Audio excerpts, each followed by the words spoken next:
avez souligné que la semaine à venir est très décisive pour la STT.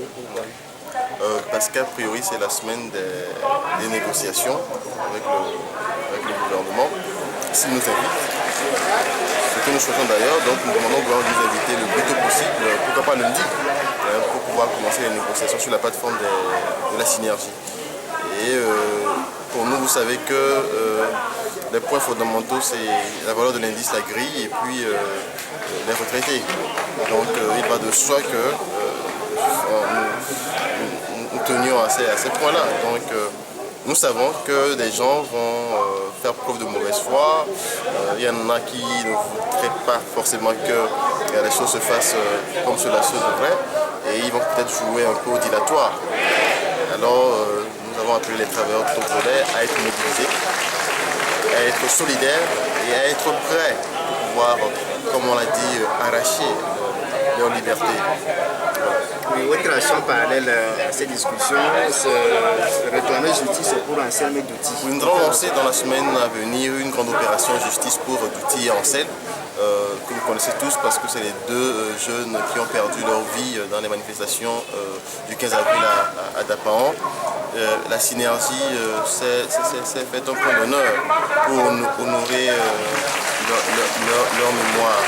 Et vous savez que pour Douti, jusqu'à présent, la lumière n'a pas été faite sur les circonstances réelles de sa mort, même si pour Anselme, on sait que c'est une bavure policière avec un assassinat à tir tendu. Pour Douti, par contre, c'est une contusion abdominale qui provient des coups reçus et on ne sait pas encore réellement comment est-ce qu'il est mort. Donc la famille de Douti s'en remet totalement à la synergie. Et donc la synergie se dit de lancer une grande opération justice pour Douti et Anselme qui va rassembler toutes les ressources matérielles, humaines et financières des citoyens togolais, quels qu'ils soient. Et tous les corps sont invités, avocats, élèves, étudiants, travailleurs, commerçants, ensemble, citoyens togolais, qui est épris d'un esprit de justice et d'équité et qui est disposé à lutter contre l'impunité sur la tête de nos aïeux, et donc invité à pouvoir s'associer à cette grande opération justice pour Anselme et Douti. Les grands axes, c'est d'arriver d'abord à rassembler toutes les ressources humaines, matérielles et financières, toutes les compétences possibles pour pouvoir aller à faire la lumière sur cette affaire-là qui a conduit à la mort triste de M. Douti Sinaleng. Donc les grands axes, nous ferons une conférence de presse pour vous déterminer, pour vous définir clairement ce qu'on fera. Est-ce qu'on peut avoir déjà une idée? Non, l'idée c'est de pouvoir amener l'affaire en justice. Nous allons saisir la justice, quelle qu'elle soit, d'ici ou d'ailleurs. Donc, la synergie va diligenter une enquête.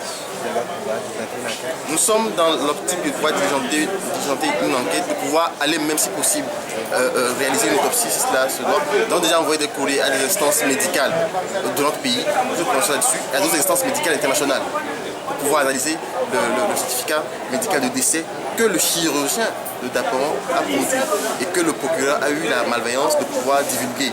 Alors que c'était une pièce juridique et selon les lois du secret médical qui aurait pu être gardée comme telle et mise au service de la justice. Mais une fois qu'il l'a divulgué, que c'est dans le domaine public, nous allons en faire usage et donc nous l'avons envoyé à des organisations médicales, internationales et nationales compétentes pour pouvoir se prononcer là-dessus. Alors dites-nous docteur, quelles sont les grandes lignes de cet AG d'aujourd'hui?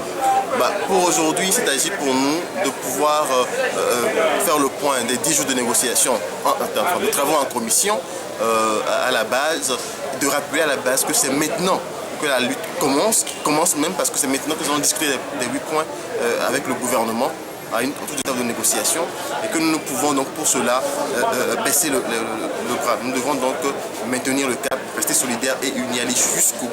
Et nous le disons, pour nous c'est fondamental que les 8 points de notre plateforme soient exécutés entièrement. Alors qu'est-ce qui a été fait en commission? En commission, nous avons juste trouvé les voies et moyens pour amener le gouvernement à pouvoir nous venir en aide. Ce que je vais dire, à pouvoir satisfaire à nos doléances. C'est ce que nous avons fait en commission. Et il faut dire que c'était dans une ambiance assez conviviale et que notre pays, quoi qu'on dise, regorge de ressources pour pouvoir répondre aux attentes des travailleurs togolais. Merci, docteur. Je vous en prie.